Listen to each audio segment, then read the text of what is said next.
Hello, guys. Welcome back to another episode of Let's Talk Turf. Today, we're here with Yash and Anvith. And before we get into the past games and upcoming games, we'll start off with some questions. So, Yash, the IPL season is on, and we all know that. Who do you think is going to win the cup? I mean, I'm an RCB fan, so I have to say RCB. What about you, Anvith? I think RCB, they have the strongest batting lineup, and once Josh Hazelwood is back, they'll be unstoppable. Personally, I think MI is going to win because of the strong lineup with Rickleton and Lewitt leading from the front. But those are fair options. If you were to ask a player, like an international player, any questions, what question would it be? I mean, I think I'd ask AB de Villiers a question because I'd ask him how he bats so positively, like has a high strike rate and still has good technique and still plays 360-degree shots. I would ask Kohli how he keeps his stability, like while playing the cover drive, straight drives, and even his lofted, just chipping it over the fielders goes for 6. I want to ask him how he gets that much power going on the front foot. I would ask Vaibhav Suryavanshi, a well-known figure. Many people say like he is an age fraud or and takes all those like disheartening opinions about himself. He still plays so positively around other people. So how do you process getting out or getting beaten in your bowling or batting? I mean, I just try and stay calm and not really show my emotions or get angry. And I just try and take learnings and work on myself in the next game. What about you, Anvith? I usually just try to stay calm during the situations, and I always know that I can do better the next game, taking learnings from the games. Yeah, everybody has to fail to become better. Yash, what is the most memorable game you've ever played? It was last year in CCL U13. It was the last game where I scored 100, and Agustia scored 200, and we scored 480, I think, in 40 overs, and that was pretty cool. Yeah. One of the most memorable games I've had, I think you were there. It was in Western Conference against Houston. We were chasing a pretty big target. You and Agustia started the chase off well. I remember because I scored a good 50 not out that game with Vian hitting some big sixes there. Yeah, I was about to say that was the most memorable moment of your batting for me. And for Yash, I remember a long time back when I was still in BKCA and we played ASC and we had taken all the top order wickets but Yashvardhan, and you stood calmly and you were just batting the whole entire innings. And all of us wanted to go home, but you just let us stay there for the whole entire day and we just kept batting. I think you scored a solid 30 off 50. It was a patient but calm innings. Okay, well, let's get right into the games that happened in the previous week. Anvith, do you want to start? DCA Centurions versus BCA Bravos. DCA Centurions put up a massive target of 219 for 5 and 40 overs, with Vian leading the crew with a solid 88 runs off 105 balls, with Pari and Aryabharth both chipping in with 42 runs. I'd like to add on for the BCA Bravos bowling side. Yuvan, in his 2 overs, he took 3 wickets and gave 9 runs. And Alhan Shah, 1 wicket, 31 runs in his 8 overs. Very economical. I feel like the start of the innings were part of it, and Vihan were there, and restricted them a good amount as he didn't really give a full 6 economy, and he only restricted them to 16 runs. And I feel like the most important part of the CCA Centurions batting was Vihan how he played so calmly during the innings, and he was able to stabilize the team's score efficiently throughout the whole game. Yeah, he really let his bat do the talking. For BCA Bravos, I think Rudran Singh really held the fort with a good 64 runs off 44 balls, while VarunThomas here scored a classy 41 runs off 47 balls, and Oxygen Virat both chipping in with a good 30. I think for the Bravos, it was a really good team effort. Of them chipped in, scored runs, and that's what led them to chase the total. Yeah, in addition, before the game started, I heard many people underestimating the BCA Bravos, saying that we haven't even won a single game. How did we go against CCA Centurions? They won most of the games. I think 2 out of the 3 games they had won, or if I'm proven otherwise. We weren't likely to win this game, but with our might and confidence, we were able to overcome the obstacle and we won the game finally. So I feel like that was really crucial. And let's not forget about CCA Centurions bowling.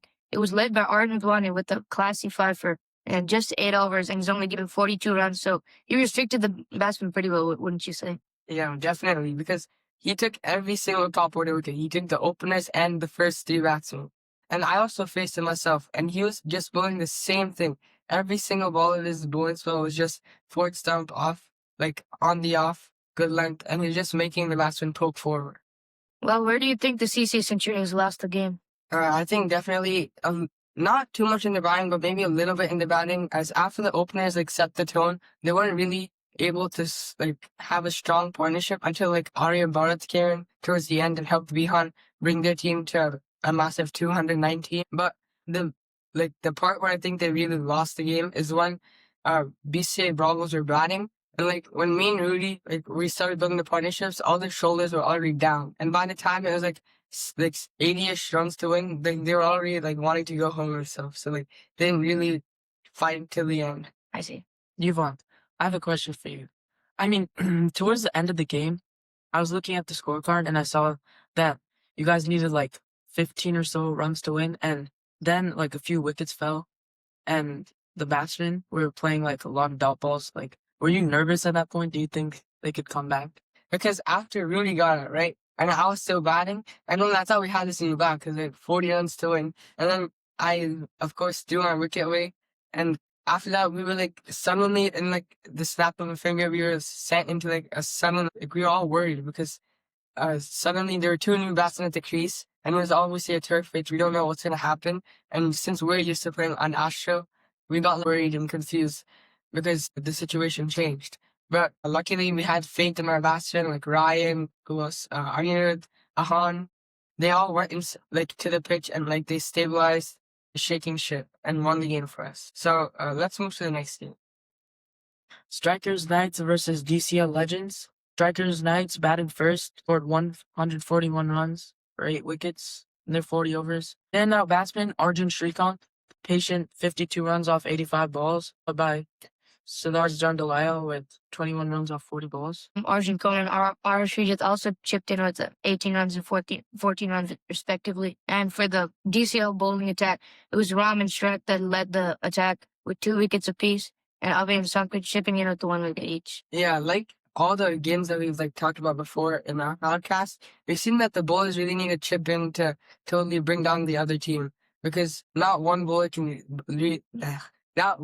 really bring the game down for the other team, but all the bowlers have to play a part in this game. And likewise, after the Strikers Knights finished batting, DCL Legends' solid batsmen really took over the game for them with a comfortable chase in 24.1 overs. Shrey Porjo with the quick fire 78 off 58 balls, along with Ayush Thakur 39 off 69 balls, patient and anchoring the innings.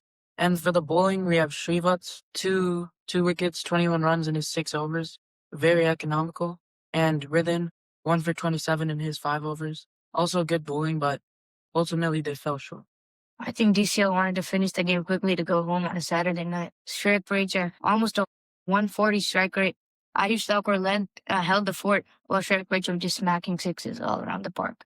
Yeah, again, looks like this DCL Legends really wanted to go home quickly, because they ended the game in 24 overs, close to half of the innings. Where do you think Strikers might have lost this game? I think they weren't able to have solid partnerships. They probably weren't able to rotate striking out because their strike rates, Arjun Kumar, Siddharth, all of them were around 50. Maybe it was hard to rotate striking Siramat. Maybe the pitch was doing stuff. I think they lost the game in their batting because their bowling wasn't that bad. They were able to hold up the fort for 24 overs. It was a pretty small target already, 141 for 8 in the first place. Yeah, I agree with Anvith too, because I think they played a lot of dot balls. They couldn't rotate strike, and they were just dependent on one batter to carry the innings, and that never goes well. So, how many extras do you think is ideal in a 40-over game for a team? For the bowling team or batting? For the bowling team, like how much do you think the max extra should be? 20 to 30. Yeah, I think 15 to 20 extras, more than that. Do you think like maybe if they were more than that, it's probably one of the causes they lost the game, right? Yeah. Yes. Okay, let's move on to the next game. We have Strikers Vikings versus BCA Bravehearts. Your guys' wonderful team. Not even losing a single game. That's pretty hard, as BCA Bravos finally won their first game. And you guys played out lap throw. Like people before you, Ryan said he really hated that ground because of the grass and outfield and how it's so hard to hit boundaries. What do you guys think about the ground? I think you wouldn't be wrong there in the fact that like the grass, even if you hit like drive anything on the ground with all your power, it wouldn't go past the 30-yard circle. So most of the runs came from sixes, as you can see. Almost 3 times as many sixes were hit as fours. Because like hitting fours, it was either one bounce fours or like it wouldn't go. There was like all sixes, 0 fours. It was pretty cool to watch, but as a batter, it was pretty frustrating to see the grass. Like the ball wasn't going out in the third. Yeah, and like we can see for like most batsmen, like I don't think anybody had it, but Adrian had a strike rate of over 100. I can see that it was difficult to really rotate and like score boundaries. So what do you guys think was like the most difficult part in bowling or batting in this game? Batting, it was a little bit hard to rotate strike. The strikers, they put all the fielders in, so if we wanted to do something, we'd either have to like get lucky or maybe take a risk and try and hit it over. So it's pretty hard. And I thought it was like pretty easy to bowl there, just bowl to your field, and batsmen, like it's hard for the batsmen to score runs. I think both teams' bowlers are bowling really accurate. They weren't giving too much width, pace. In that ground, all you need is a good line and length to not give runs there. And like as you can see, Sharvik and Anvith both picking up 3 wickets and 2 wickets respectively. And the spinners in BCA Bravehearts bowling good with Oil getting 3 wickets, Divium getting 1 wicket, and the Pacers from BCA Bravehearts, Sahaj and Ash both getting wickets themselves. Yeah, I think it would. I think while fielding for our team dropped a few catches, the wind was playing a significant role. Like the ball was moving a little bit. I think in batting, the wind was actually helping us because it was like the wind was the same way as the ball was traveling when you were hitting the ball. So it's probably easier to hit sixes in there. Yeah. Well, that's cool. And also, I heard like a U15 national player is on your team, like Raju Sood, I think. What is your opinion on him? He bowled really well, like unlucky to get any wickets. He has good pace, good accuracy, few drop catches in his bowling. He's really a good bowler. Bowls a good line and length, good pace. He bowls one of the quickest bowlers in U15. He made it to the Nationals for a reason. He took like a very good catch off Ahil's bowling to get their main batsman, Varun out. And I think we're forgetting about another Nationals player, Nikhil, who scored 75 runs of 80 balls, like carrying our team to victory. If I remember, he hit 5 sixes, and they're massive. Very massive. And with them was the wonderful Anvith Peddireddy with a solid and calm hitings of 37 of 75. Really took your time there, huh? Yeah. The ball wasn't coming off the bat as well as I would hope, so I was just trying to give as much strike to Nikhil as possible. I think we should talk about a story that happened in the game. So basically, Nikhil and Anvith are batting, and someone had to take a dookie mid innings. So then you have to pause the game and let Anvith run to the porta potty and do his business there. We don't talk about that. That should be cut up. Anyways, Anvith, looks like you really helped your team cross the line in this game. It looks like you guys won pretty comfortably with 4 overs left. What do you think about the strikers batting? I think they batted pretty good. They waited for the bad balls. And I actually think they scored 20, 30 runs above par. I think if we restricted them to 140, the chase would have been much easier. But our batting really helped us through. Yash starting with a good 6 and just staying in there for a few overs really helped us see out the new ball along with Avanish. Even though he got out in an unlucky way, they both played well at the start. I think their strikers batting, it was very good. Especially Varun, he was hitting tons of 6s, capitalizing on the spinners, and Yuvan and Sharvik and Hart finished the innings pretty good.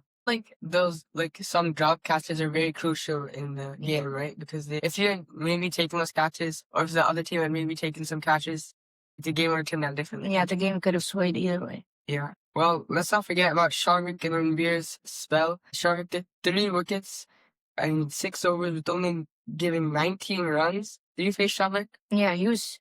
I played him in the 30th over, and he was still swinging the ball a lot. It was in swing, and the reason I got it was I don't think I accounted for how much swing the ball would have had, and I got LBW. So he was playing really good. Yeah, he was swinging the ball was skidding a bit since it's on lateral, and yeah, I think he was bowling pretty good. Last time we played on lateral, half the pitch was wet. Was it Yeah, at the start. So you guys batted second, right? Yeah, we won the toss and we decided to bowl first.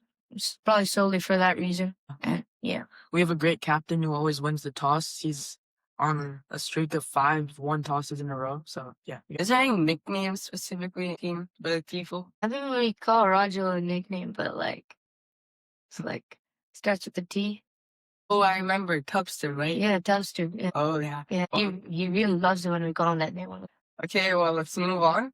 So let's move on to Division 2, VKCA Vikings versus SRCA Stars. I think this is a very surprising game for all of us because most people gave the upper hand to SRCA, but VKCA really proved a lot of us wrong and really won the game. What do you guys think? Yeah, Anirudh and Abhiram Ayanala, especially Anirudh, 76 runs off 78 balls, and Abhiram also 22 off 52. Pretty good innings from the two brothers. Led VKCA Vikings to 156, above 100 strike rate there, and the grass is very tall. Anirudh and Abhiram have been really consistent. I'm pretty sure they're twins, and they've both been scoring every single game, and I'm pretty sure they've also been taking wickets and helping VKCA really putting up a good fight and winning the games for their teams. Yeah, as you can see, Anya also got 2 wickets and he only gave 26 runs in 8 overs. Yeah, I feel like these all-rounders are very crucial for this team as they really contribute with the bat and also help save the game with the ball too. And yeah, from the bowling aspect, on it, 3 for 23 in his 8 overs, great bowling. And Keon, 2 for 23 in his 7 overs, again, really good. And for VKC, we have Aryavir. He got a 4-fer, and yeah, great bowling from him. And if I'm not mistaken, Aryavir is actually originally part of SRC because I looked at his profile picture and he's wearing SRC jersey. Or do you think I might have given him the upper hand to get? Maybe he had a point to prove to SRC. Might have some insider information in the back. Yeah. Well, and he's good bowling from him as he might have been a little bit expensive, but he still got the crucial wickets, which helped him win the game. Yeah. Okay. English Titans versus BCA Warriors at Rancho. What are your opinions on English Titans batting? I think they only batted 24 overs out of the 40 overs that was given to them, so maybe they should have probably stayed in there. Mohamed Nabiz hit 25 of 18. I think he was probably just trying to hit the ball. Instead, he probably could have. He still scored at a good strike rate, but with 24 overs, maybe he could have played a bit more sensible, more trying to take singles rather than just trying to hit every ball to the boundary. And I think if they batted the last 16 overs out, they could have gone to maybe 160, 180, which might have been helpful for them. But Rian Vaidya really wanted to finish the game as quick as possible. 72 of 37 balls, probably one of the best batting games I've seen from him. Yeah, Rian has to be one of the most consistent batsmen in this league so far. He's been scoring every single game with a super high strike rate, but unfortunately in this game he got run out, so he couldn't really capitalize. But what do you guys think about Rancho? I heard the offside is really open and it's easy to score. It's a great ground. It's lovely for batting. Not so much for bowling, but batting there, it's paradise. But I see that the BCA Warriors bowlers actually have decent economies for how quick the outfield is. Nandan Iyer getting 4 wickets in 4 overs with just a 3.25 economy, and Krishav Jani just under a 5 economy, picking up 2 wickets, with Zihan also getting 2 wickets. I'm not really familiar with Nandan. How does he bowl?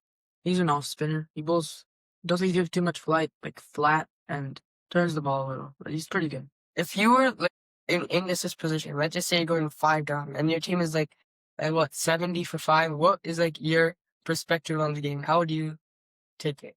If we were in that situation, I think I'd just talk to my partner on the other end, just tell them to stay in. Let's just take our time and let's try and bat all the overs so we can maximize the runs we score. Yeah, there's no point getting out early. Even if you go all the way to the 38th over and only score 60 runs in 20 overs, it's still fine because you're able to play all the 40 overs instead of getting all up for with still 15, 20 overs left to go. Yeah, like you guys said, partnerships are obviously very crucial when you're batting because this is a team game and your main focus is to get the team over the line. So there was not really much of a standout in this, obviously, because Rian and Sabish really stated a point because they wanted to go in quickly as they chased 115 in only 12.4 overs. Kind of crazy, but of course they have Rian Vaidya on their team. He's a really fast batsman. This also lifted them up to the Division 1 squad along with CCA EB Titans, which will be the next game we talk about. Yeah, and while we're talking about Division A, remember that after these games, now we're gonna have like what 8 teams in Division A. Yeah, it's gonna be really competitive.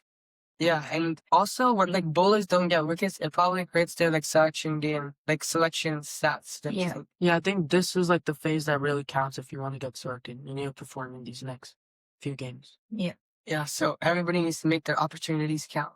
Okay, moving on to the next game. Strikers Fusion versus CCA EB Titans. It was a dominant bowling performance by CCA EB Titans, getting the Strikers Fusion team all out for 77 and 27 overs. Krish Patel getting a lovely 5 for in just 3.5 overs. And Param, 2 for 11 in his 6 overs. He was really good. I remember the NCCA Youth League final. He's a really solid bowler. And for the batting, 1 wicket lost, but they chased it down very quickly. 7.5 overs. Drew Vidge, 35 off 15. Ishan Vaidya, 25 off 18. Great, like, explosive innings from the batsman. Yeah, and let's not forget about Drew's bowling, as he also bowled 4 overs with 2 runs, and I remember seeing he bowled 3 maidens out of those 4 overs. Although he didn't take any wickets, he really bowled like strong with a very low count. Yeah, the sole wicket from CCA and from Strikers Fusion came from Ananda. Wicket, 15 runs, 3 overs. I think it bowled very well. Yeah, although Strikers wasn't able to really put up a high score, solid batting from Pranav, really holding whatever he could for the Strikers Fusion, scoring 17 off 25. And also from Ishan, as he's scoring very consistently in the past few games. A dominant performance from CCA as they won by 9 wickets. It took them 8 overs to make it to the target. Yeah, let's go on to upcoming games. Okay, so for Division 1, at 10:30 a.m. at Fallon Sports Park, we have DCL Legends versus BCA Bravos. My team, since we won the CCA Centurions game, all of us are really going into this next game with a good amount of confidence, because the previous year really boosted our ego and confidence to win the next upcoming games. And I think you guys have played at Fallon Sports Park. How is it? The pitch isn't too bad, but like it'll stick. Spinners will really prove vital in that pitch. So I think Ryan, Ahan, you, and Adi will probably be the cause of like a win or lose situation. I think, yeah, the pitch is actually, I think it's pretty good. And the grass, it's a little bit tall, but it's not too much. I think it's still pretty good batting surface. And they do have pretty good pace bowlers.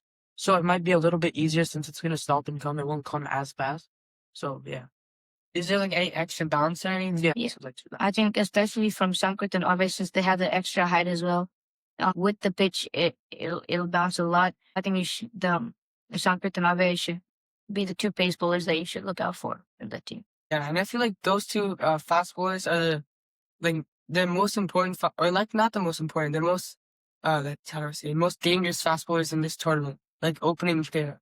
Yeah. And they have a very solid batting lineup too. And it's their home ground. They know how to bat at Fallon. Yeah, bowling needs to be good. If I'm not wrong, I think they practice there like almost every other day in Fallon. So they should be really used to the pitch there. Have you guys played them before? Yeah, actually, this team, DCL Legends, was our very first game. We had the game in our hands as we like really restricted them to a low target in their 40 overs, but we weren't able to like build those small partnerships and like build like the innings for our team. Yeah, I think those partnerships will be very useful in Fallon Sports Park, because if 1 wicket falls, it could be a collapse, as shown in previous games. Even in the U13 hub, lots of games happen there. Lots of collapses happen there. And like many other people said about your game against DCL Legends in Fallon, I'm pretty sure somebody said like they were 70 for no loss, but then suddenly you guys took a couple of wickets and you're already in the game. Yeah. So definitely a good competitive game will happen there. Next up at 10:30 a.m., BCA Warriors versus BCA Bravehearts at Placinia. Have any of you guys played in that ground? Sensor Fields is actually the ground in Tracy. I'm not sure if you've been there before, but it's basically steep. It's like steep. Well, another Astro wicket, another United wicket. Basically, just stay low. They don't know. Is it that? Yeah. Like replica of like Lathrop. But you guys are playing BCA Warriors, the favorite team. Yep. Key wicket Riyadh Vaidya coming at you guys. Make sure you take that. I'm sure you guys will have a lot of confidence going in after winning. I think one matchup I'm really excited for is Rajul Sood versus Riyadh Vaidya. I want to see how Riyadh Vaidya will handle Roger's pace and bounce. I want to see if you'll attack him or like just try to defend him out, play him out, wait for the spinners, which is really a strong suit where you can just like hit massive sixes. Yeah, and I think catches will be a very important like part in this game because we need to capitalize on those. Lots of drop catches last game for us, so we need to capitalize on those. Who do you think has the upper hand in the matchup you were saying, Roger Sood versus Rian Vaidya? I think Roger Sood will probably have the upper hand because he knows what the batsman thinks a lot of the times. Like even last game, there was an unlucky drop catch off Ruhan Vaidya, but he was really going to Ruhan's weakness. So if he could just find Ruhan Vaidya's weakness, maybe the short ball, maybe the full ball, he'll just bowl to that plan and then yeah. And he like also has a lot of experience playing the nationals also. Yeah. And I'm sure that since he creates the aim, it'll be easier for him to like get the wickets. Yeah, I think Roger is like a very like hard bowler to play. He bowls like really fast. It's gonna be really tough for Rian Vaidya to play to him because just he's a very smart bowler too. He can like identify the weaknesses of batsmen really quickly. And I think he can swing it both ways as well. So pretty hard. I think for the batters, it's going to be key, like especially the openers. I think Yash, Avanish, Agastya, me, and like Nikhil, we will all have like a part to play in that game because like we never know what can happen in these matted wickets. Like one wicket can happen and then like your entire team can just collapse. So we really have to play to the situation in that ground. Yeah, and Roger being a hard hitter himself, I'm sure he has the brain and like he has the smarts to like take Rian's and other powerful hitters' wickets. Yeah, we really do have batting up until like like our entire team can bat. Of course, yeah. Roger, like as you're talking about his batting, like very like he can bat anywhere he wants, and he's very good at playing the slog sweep. Can hit very big sixes, and just like a really good player to have on your team. And let's not forget about Ayan Shah and Sahaj Jadeja. Those both bowl really well as well. They have good accuracy. They can also swing the ball. Sahaj got a really good LBW last game of Abhik Purukunda. It swung miles. I mean, I think Yash was at covers. I think he must have seen how much it swung there. Yeah, I could see how much it swung from covers. Yeah. Really? The reaction. I was watching the recording. The reaction is big. Yeah. It was really a big wicket. So I think Ayan and Sahaj also have a big part, including the spinners. Vivian Adel have been bowling really well recently. Maybe a bit full. I think if they push their left a bit back, they've been bowling really accurate. If they push the left a bit more back, it'll be really hard for the BCA Warriors to play them. And our part-time bowlers, Anvith, Peddireddy, Nikhil, and me, I think we'll also have a pretty, we might have a part to play in the game if our bowlers don't end up doing so good. So, yeah, we need to stay ready even more. Next, we have CCA EB Titans versus Strikers Vikings at Miri West. Miri West is a really good ground for batting. If you just touch the ball, it'll go for 4. Even if you edge it, like even a defense can go for 4 at that ground. It's really a fun ground to play. Pitch wise, it's all right. There could be a few uneven bounces, but I think it'll be a good game to watch. Yeah, and also Miri West, it's not all for the batters. I think the pitch offers like some seam and it skids a little bit for the bowlers. So yeah, it's like a nice even competition. And these two teams, CCA EB Titans and Striker Vikings, they're very strong. So it's nice to see he's gonna come out on top. I think some players to look out for from CCA EB Titans are Dhruvaj, obviously, with his bowling and his power hitting. Ishan Bhatia, he's been in really good form. Even Bharat Sharma, he scored tons of runs. Param Shah with his opening bowling. And coming off of like a confident previous phase 1, because I'm pretty sure they won every single game. I'm sure this is going to be like a very close hit. From Strikers Vikings, is there any players that you think will be dangerous? I'm pretty sure this is Akshay's team, right? Yeah. Definitely Akshay is definitely going to come strong at this game because as we saw his 11 sixes innings, he's definitely going to try to do his best with this game. Is it Akshay's team or Strikers Vikings? Akshay's team? I think it's Convict's team. It's Varun. Strikers Vikings, I think. Sorry for the confusion. Varun Brigada and Sharvik Shah, all of them will have a part to play. I would really like to see Advik come back to form and score a good crucial runs against the team. Yeah, like he played in the previous MCCA tournament, I feel he's definitely going to come back strong in the second phase and really prove what he is. And then the last game of Div 1, CCA Centurions versus Strikers Mets. What do you think of that game? This game, I believe Akshay is definitely going to come strong. I just practiced with him recently. and he was like really hitting the ball cleanly. So I believe he's gonna come with a good mentality and really punish the bowlers. And Arjun Shrikant coming off from a 50 last game, he'll really be confident and put that confidence to this game as well. And Dilworth, a pretty good ground, I think. I haven't played in it in a while, but I know the offside's always good. It's a little bit sandy there. And the CCA Centurions batsmen, they're like top notch. So Yeah, they party with in Clear. the rain, yeah. And bowlers, Snaith, Gupta Kaikonda. He has good pace, express pace. He recently got a 5-4. He's been bowling really good pace. Anything on the stumps, if you miss, he's going to hit the stumps. Yeah. So let's move on to Division 2. So in Division 2, since 2 teams moved up, we only have 4 teams. So that means 2 games. So at 10:30 a.m., we have Strikers Fusion versus SRCA Stars at Steam. One of your best. Yeah, not our favorite game. Yeah, I feel bad for the batsmen batting there, but maybe the bowlers will get like some nice stats. But you never know. Sivan Shyam, he can really take the game apart with his huge sixes. Yeah. Hopefully he doesn't have the Anvith instance. Yeah, never want that to happen. Yeah. Maybe we should do it before the Good game. afternoon. We should do 4 this. off 20. 39 off 80. Anyways, so who are your guys' main call-outs in Strikers Fusion? Who do you think is going to play an important role? I think there's this one bowler, Karthik Tyagi. He is a good opening bowler. He has good line event. I would like to see him perform in this game. He can swing the ball. I want to see the matchup between him and Siddharth Shiel. Yeah, and I think batsman Pranav Veramola, I think, he looked good in the last game, so I think it's going to be fun to watch him. Definitely. Last but not least, VTCA Vikings versus English Titans at 10:30 a.m. at Northgate. Another one of those matted wickets, which is not always the best to play on. We would rather play on like turf wickets. Yeah, I think we need to get some better grounds. Yeah. It's all right. We got to do play with what we have, but I feel like I'm going to give the upper hand to VTCA Vikings right now because the Ayanawa brothers have really proved their worth. Is there some bias there? No bias. But the Ayanawa brothers have really proved their worth, and I'm sure other players are really going to come strong to this game as they have a lot of confidence, for sure. And in this Titans, we have Arv Demora. He's gonna prove. I feel like he's gonna prove his worth in batting. I've seen him in nets. He's been batting pretty well. Mohammed Navid Fazli, really good power hitter. Just anything in this slot is going for 100-meter six. Yeah, and similar to him, Farmer Marco Histami. I saw him bowl. He was actually pretty rapid.